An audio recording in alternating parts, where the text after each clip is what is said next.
On est avec Benoît Pourtanel, un vrai plaisir d'être là avec toi, Ben. Salut Sylvain. 2 titres cette année en Espagne, c'est pas rien quand même, champion d'Espagne, la Coupe d'Espagne en plus, la saison parfaite. Raconte-nous un peu comment tu l'as vécu ça, ton arrivée déjà en Espagne et puis voilà cette saison parfaite quoi.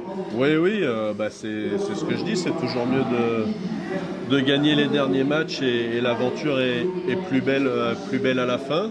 Mais en plus c'était un peu sympa pour le palpitant parce qu'on était parti, c'était en Espagne, ça se joue au meilleur des 5 matchs. Et Maradona Madrid avait gagné les 2 premiers. C'est ça, incroyable scénario, ouais. Donc on a réussi à renverser la vapeur et c'est une belle aventure. On fait, je pense, ces métiers-là pour l'aventure humaine et une fois de plus, c'est vraiment plus sympa quand ça se termine bien. Est-ce que tu te projettes sur plusieurs années là dans le club parce que je sais que tu as investi aussi auprès des jeunes, hein. C'est pas que l'équipe première, c'est un rôle central un peu dans le sportif en tout cas. Oui. Comment tu vois la suite toi de ton côté? J'étais très bien à Font-Romeu.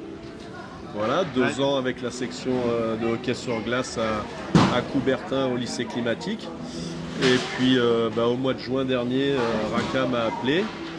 Et bon là il me reste 3 ans de contrat, j'avais signé pour 4 ans. Et puis bon après comme beaucoup de milieux sportifs, il y a des projets qui peuvent regarder un petit, on peut aller un petit peu plus vers l'avant, développer le joueur et des choses comme ça. Donc 3 ans où on va essayer de faire évoluer. Alors je ne vais pas révolutionner le hockey espagnol parce que j'ai surtout pas cette prétention-là. Mais passer un petit peu de cap parce que c'est un milieu complètement amateur où les mecs bossent ou sont étudiants. Et voilà, essayer de mettre une culture un petit peu plus intense dans le hockey sur glace. Est-ce qu'on a le même genre de problématique sur les projets à moyen long terme qu'en France, c'est-à-dire l'aréna quoi, essayer d'avoir la meilleure aréna possible, c'est ce que vous êtes déjà pas mal doté. Oui, alors Raka a la plus belle parce qu'elle est pas très vieille. Et puis après oui c'est un peu comme en France, faut batailler malheureusement avec les communes, même si le maire de Raka est un ancien joueur et toutes ces choses-là. Mais oui, de toute façon aujourd'hui il y a des contraintes pour développer tout ça. On n'est pas un sport très écolo, même s'il y a des belles aventures avec les panneaux solaires et des choses comme ça. Mais bon, il y a plusieurs combats à mener et bon, si on s'y prend correctement, il n'y a pas de raison que ça se réalise pas. On voit que le sport au niveau mondial s'internationalise un maximum, hein. Ouais. Là cette année par exemple pour NHL, il y a 2 Norvégiens, il n'y en avait jamais eu, il y en a 2 la première année qui sont en tout cas haut placés dans la draft NHL. Est-ce qu'un jour on peut imaginer un Espagnol faire son trou, réussir à être le premier Espagnol à être, ça serait magique. Alors, mais... il y a beaucoup d'enfants qui sont comme les Français beaucoup d'enfants qui ont ces rêves-là. Maintenant, c'est vrai que ça prend beaucoup de contraintes. Est-ce que c'est des contraintes du travail, du plaisir? Je pense qu'il faut associer un peu tout ça. Presque du réseau aussi, hein. Ça c'est aussi du réseau aussi, mais aujourd'hui, on sait aussi que ça coûte un peu d'argent d'envoyer ses mômes aux États-Unis ou au Canada. Mais oui, les moments rêvent. Donc, est-ce que dans un futur, il y aura ou pas ça, on ne sait pas. La pointe de la pyramide, au bout du compte, il y en a très peu. Donc, voilà.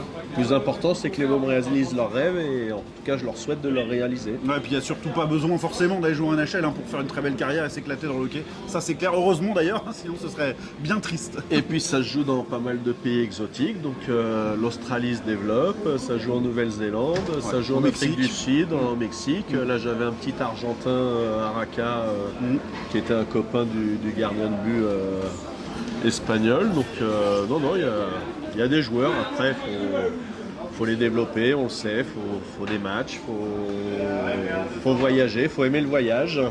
Et voilà, mais bon, rappelle-nous les règles pour ton effectif. Tu as le droit à combien d'étrangers? Comment ça se passe? Est-ce que c'est un peu un système comme les Français avec des joueurs formés localement ou est-ce que tu es plus libre? En Espagne, c'était 3 joueurs étrangers. Si tu prends un gardien de but, ça en comptabilise 2. Hyper intéressant ça, ouais. Okay. Et là, privilégier les postes pour les gardiens espagnols. Ouais. Et là, ils souhaitent, et ça devrait se faire, parce que c'est une volonté du DTN de passer à 4. Et puis après, l'histoire du JFL, c'est 4 ans dans le même club au niveau du mineur. D'accord, ok. Voilà. Donc, il y en a qui y arrivent. Maintenant, il y a des villes, alors Barcelone, c'est un peu compliqué en ce moment parce qu'il n'y a pas de patinoire depuis quelques années. Mais une ville comme Madrid arrive à récupérer des étudiants scandinaves et des choses comme ça. Et bon, il y a des choses intéressantes. C'est le plaisir du sport et une fois de plus de l'aventure humaine de toute façon parce que à mes yeux c'est la base. Ouais, c'est clair. Et puis le sport, le plaisir, l'aventure humaine, c'est un peu le Scadi Cup aussi. Là, on est dans le cadre de la patinoire de la Barre, en Anglette, voilà, un club qui a beaucoup de valeurs, etc., qui s'est développé aussi autour de ça, de rendez-vous comme celui-là. C'est toujours un plaisir de venir faire un tour là, voir les copains, la famille, et puis en même temps croiser un peu tout ce monde du hockey français, quoi. Oui, oui, ça c'est toujours un plaisir. Après, avec les âges qui avancent, Le niveau, c'est plus on compliqué. arrive dans les contraintes, mais au moins ce qu'on se souvient, c'est d'être venu avec les copains et des bons moments. Et puis comme tu dis, c'est de croiser aussi un peu le hockey français. Enfin voilà, Anglette fait un boulot formidable sur tout ce qui est Euskadi Cup avec les mômes et les. Oui, parce qu'on le rappelle, c'est pour les jeunes. Hein, Ouais, je sais qu'il reverse une partie au hockey mineur, chose qui est géniale. Enfin voilà, Xavier Daramy et son équipe font un travail super cool pour qu'on soit bien accueillis et qu'on passe des bons moments. Les golfs sont pas loin.